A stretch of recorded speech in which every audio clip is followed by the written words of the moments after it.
Assalamualaikum warahmatullahi wabarakatuh. Alhamdulillahirabbil alamin. Asyhadu an la ilaha illallah wahdahu la syarikalah wa asyhadu anna Muhammadan abduhu wa rasuluhu la nabiyya ba'dah. Bapak Ibu yang saya muliakan, syukur kita kepada Allah Azza wa Jalla, kemudian selawat kita kepada Nabi Muhammad sallallahu alaihi wasallam. Sampai hari ini alhamdulillah Allah berikan kita hidup di bulan Ramadan ini. Yang tinggal Ramadan ini berapa hari lagi? Tinggal hitungan hari, maka Ramadan akan berakhir. Bapak Ibu yang saya muliakan, satu kebiasaan bagi kita umat Islam pada umumnya, bahwa di antara hari-hari Ramadan yang berakhir dengan Syawal yang selalu kita adakan dalam bentuk tradisi barangkali adalah pulang kampung, ya, pulang kampung. Jadi mencintai kampung halaman itu adalah suatu naluri bagi manusia, termasuk kita ini. Bapak Ibu yang saya muliakan, maka di satu Syawal itu kita berbondong-bondong atau berhari raya di kampung kita masing-masing. Di antaranya orang-orang yang tidak pulang itu kemungkinan saja bisa jadi satu, memang dia tak punya kampung. Artinya kalau kita orang Pekanbaru nih, kampung kita Pekanbaru, mau pulang kemana lagi? Ya, pulang kemana lagi?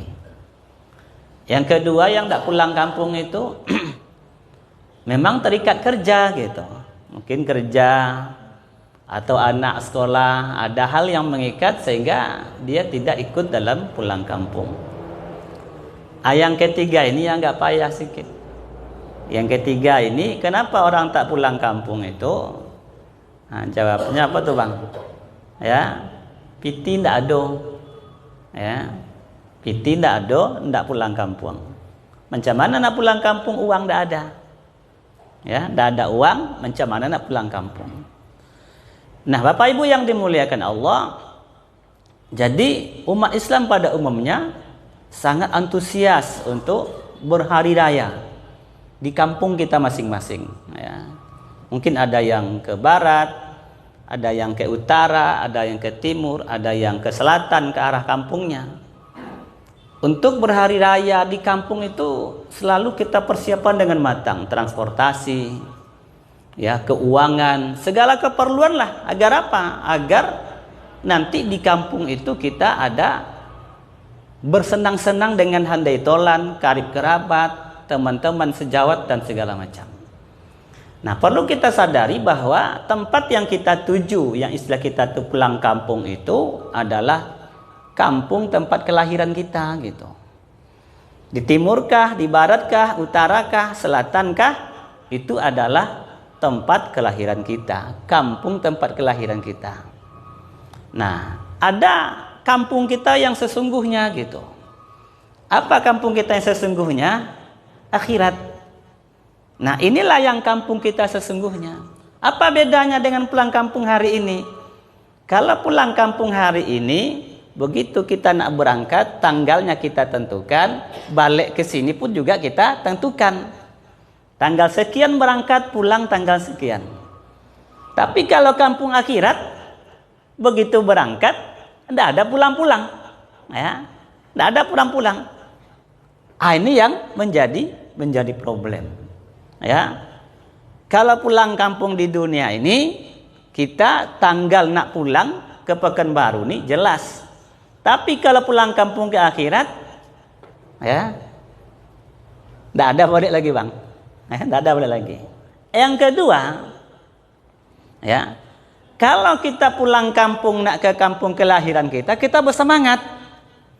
Ya, semua dipersiapkan, transportasi disiapkan, apalagi dengan hal-hal pernak-pernik gitu kan. Ya, semua kita yang indah-indah. Nah, ibu-ibu mungkin yang pakai kalung kuning di telinga, di tangan kuning, semua kuning gitu kan. Tidak dapat yang asli, imitasi lah. Pokoknya ada perubahan. Bersemangat kita nak pulang kampung Pak. Nggak ada uang, oh rupanya ada itu mobil bareng pulang kampung, ditawari, mau udah pulang kampung? Iya mau gitu. Tapi yang jadi masalah ketika ditawari pulang kampung ke akhirat, mau enggak? Ambulan gratis, baju baru gratis, tempat tinggal gratis. Ada enggak yang mau ketika ditawari? Enggak ada yang mau ketika ditawari, ngapa? Takut gitu. Nah, ini bedanya pulang kampung. Nah, Bapak Ibu yang dimuliakan Allah, kenapa kita pulang kampung untuk dunia ini kita bersemangat? Karena memang persiapan kita matang. Persiapan matang, Pak. Nah, yang jadi masalah itu ketika kita pulang kampung ke akhirat ini, orang persiapannya asal-asalan. Sehingga tidak berani pulang, Pak. Pulang ke Priaman, bawa piti 100.000. Sangsaro badan. Tiba di kampung bilo nak balik katanya. Baru kedua artinya bilo nak balik, Pak. Tidak ada uang. Ya. Baju waktu merantau itu juga, pulang merantau itu juga. Apa katanya? Ini merantau kali luang namanya, kalong. Pergi pulang sama saja. Ya. Nah, Bapak Ibu yang dimuliakan Allah, manusia pada umumnya nak menengok kampung dunia ini mereka betul-betul semangat. Tapi nak nengok kampung akhirat, ini yang jadi masalah. Padahal ketika dia sudah pulang ke akhirat, tidak balik lagi ke dunia ini. Walau tara izil mujrimuna nakisu ru'usihim inna rabbihim rabbana absarna wa sami'na farji'na na'mal sholiha inna muqinun. Ya Allah, kami telah lihat ya Allah. Kami telah dengar bagaimana keadaan-keadaan akhirat ya Allah. Balikkan kami, ya, balikkan kami nak ke dunia. Nak ngapa? Nak persiapkan lagi. Tidak ada lagi cerita, Pak. Tidak lagi cerita. Nah, inilah Ramadan terakhir ini, bagaimana kita bersemangat nak pulang kampung ke dunia ini. Ayo kita nak semangat juga pulang kampung akhirat. Karena kampung akhirat itu menjanjikan jauh lebih hebat ketimbang menjanjikan kampung dunia ini. Tengok Fatimah Az-Zahra. Ya, Fatimah Az-Zahra itu bagaimana? Anak Nabi SAW. Di akhir hayat Nabi itu, ya, Nabi mau meninggal nih hari Senin. Menjelang kematian Nabi, dia panggil, Fatimah sinilah, dekatkan kupingmu ini ke telingaku, aku nak bisikan. Begitu dibisikkan, Fatimah nangis. Tinggalkan Nabi dalam keadaan menangis. Menangis, panggil lagi, Fatimah sini, aku bisikan sekali lagi. Dibisikkan lagi, tersenyum dia. Ya. Setelah kematian Nabi selesai dikuburkan, rupanya ada yang nanya, Fatimah, dulu kau ketika menjelang kematian Nabi, dibisikkan Nabi 2 kali. Yang pertama kau menangis, yang kedua kau tersenyum. Lah, apa yang dibisikannya? Kata Fatimah, bisikan pertama itu Nabi mengatakan bahwa dia akan meninggal hari itu, mati hari itu. Siapa yang tak sedih kehilangan orang tua? Bukan hanya sebagai orang tua, tapi sebagai kekasih Allah, Nabiullah. Ya. Lalu bisikan kedua, kenapa kau tersenyum? Kata Fatimah, aku dibisikkan oleh Nabi, wahai Fatimah, orang yang paling cepat menyusul aku dalam kematian dari keluarga kita adalah engkau. Berapa jaraknya, Pak? Lebih kurang 6 bulan kematian Nabi, habis itu Fatimah menyusul. Yang jadi masalahnya itu apa? Fatimah ketika dikasih kabar kematian, dia tersenyum. Kalau awak kira-kira, Pak? Awak cali-cali apa? Pakailah baju baru leko, Pak. Kau kaya ndak lama leko, Pak, kira-kira. Nah, Bapak Ibu yang dimuliakan Allah, inilah nak mesti kita renungkan gitu. Jangan kita hanya bersemangat di hari raya ini untuk pulang kampung. Kadang kawan puasa enggak, sembahyang enggak, hari rayanya dulu. Baju rayanya lo balik dulu, Pak. Ya, Masya Allah. Padahal kata Anas bin Malik itu, Anas bin Malik mengatakan orang yang berhak menyandang hari raya itu 5 kategori. Ya, orang yang berhak menyandang hari raya itu 5 kategorinya.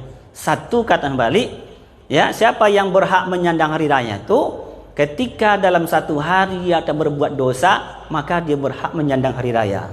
Masya Allah, bisakah kita lulus barangkali? Apalagi sama-sama di pasar. Ya. Yang kedua, kata Anas bin Malik, orang yang berhak menyandang hari raya itu siapa? Ketika dia mati membawa iman yang sempurna, itulah yang berhak menyandang hari raya. Allazina amanu walam yalbisu imanhum bizulmin ulaika lahumul amnu wa hum muhtadun, kata Allah. Orang-orang yang beriman, iman tak bercampur dengan kemusyrikan, Allah berikan dia rasa aman dunia dan akhirat. Yang ketiga, siapa yang berhak menyandang hari raya? Kata Anas bin Malik, Ya, orang yang berhak menyandang hari raya adalah ketika dia melewati Shiratal Mustaqim, dia lolos secepat kilat. Ya, jembatan Sirat itu Masya Allah, panjangnya luar biasa panjang, tajamnya lebih tajam daripada pedang, kecilnya lebih kecil daripada rambut, di bawahnya neraka jahanam, di kiri kanannya ada semacam gancu-gancu kail-kail yang siap menyeret siapa saja yang lewat. Ke dalamnya Masya Allah dikatakan Nabi, andaikan bayi yang baru lahir itu dijatuhkan, sudah beruban karena tuanya sudah lamanya, belum juga sampai ke dasarnya. Dan kita akan lewat itu. Kalau hari ini kita berpikir melalui jalan tol, punya kendaraan yang mewah, kira-kira sempat tidak kepikir, saya besok lewat itu apa kendaraan saya? Apa kendaraan saya? Nah, ini kata Malik, orang yang berhak menyandang hari raya itu ketika dia melewati sirat aman. Tidak ada dia merasakan ketakutan dan segala macam. Yang keempat, orang yang berhak menyandang hari raya kata Malik adalah ketika dia sudah dipastikan masuk surga, dia berhak menyandang hari raya. Masya Allah. Kullu nafsin zaiqatul maut wa innama tuwaffawna ujurakum yaumal qiyamah faman zuziha 'anil nar wa dakhila jannata faqad faz wa mal hayatud dunya illa mata'ul ghurur. Setiap manusia akan mati, nanti di akhirat akan Allah sempurnakan upah-upah daripada perbuatannya. Siapa yang terbebas dari api neraka masuk ke surga Allah, dialah orang yang beruntung. Masya Allah. Semoga Allah masukkan kita dalam golongan ini. Ya. Yang kelima, siapa yang berhak menyandang hari raya? Yang berhak menyandang hari raya kata Bali adalah besok ketika kita di surga, kita bisa melihat wajah Allah dengan sempurna dan bercakap-cakap tanpa penterjemah. Inilah nikmat yang paling besar bagi orang beriman. Nah, kira-kira lolos enggak kita seperti ini? Ya, sebagaimana hari raya, sebagaimana pulang kampung kita persiapan, ke akhirat juga mesti kita persiapan. Hari raya besok kita 1 Syawal, semoga kita termasuk dalam golongan ini. Subhanakallahumma bihamdik, asyhadu an la ilaha illa anta, astaghfiruka wa atubu ilaik. Assalamualaikum warahmatullahi wabarakatuh.